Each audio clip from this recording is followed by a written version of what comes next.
Hi guys! I made this video to share my knowledge about makeup. Basic lang to, tsaka may mga tips ako. Okay.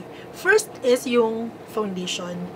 Liquid foundation, advisable siyang gamitin para sa may mga dry skin. Para naman sa may mga oily skin, advisable gamitin yung cake foundation. Sa mga gumagamit ng liquid foundation, dapat meron din kayong foundation brush para maging smooth at fair yung pag-a-apply ng foundation sa face. Ang advice ko nga pala, bago kayo bumili ng foundation, make sure na yung foundation na bibili nyo is branded. Kapag kasi hindi branded yung foundation, nakaka-irritate siya tsaka nakaka-damage siya ng face. Hindi siya tumatagal tsaka nagbabakit-bakit siya. So, hindi talaga magandang gamitin. Okay. After foundation, dapat may powder din.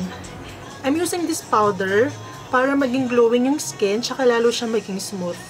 Kasi yung foundation base lang yun eh. Okay, next is yung eyebrow. I'm using this eyebrow brush. Bago ko i-shave yung eyebrow ko, minabrush ko muna siya pababa, tsaka pataas. Tapos kapag may mga excess, kinakat ko siya para maging thin yung eyebrow ko. Next is, doon naman tayo sa eye. Para ma-enhance yung eye, use this product, liquid eyeliner. Merong gel, liquid, tsaka pencil eyeliner. Nakakapagpa-enhance talaga siya ng eye.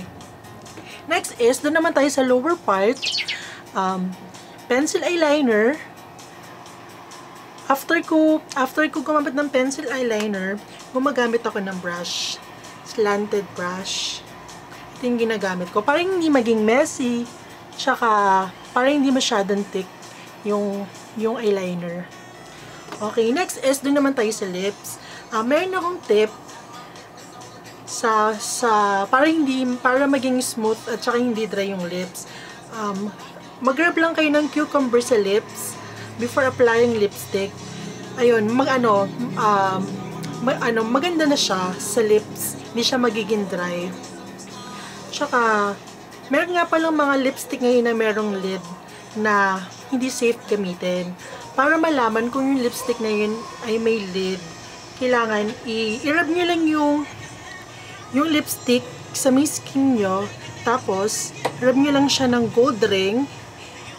Kapag siya naging black, ibig sabihin yung lipstick na yun merong lid na hindi nga siya safe gamitin, na nakakakos ng cancer. So far, yun pala yung advice at saka tips na masasabi ko sa inyo. Thanks for watching!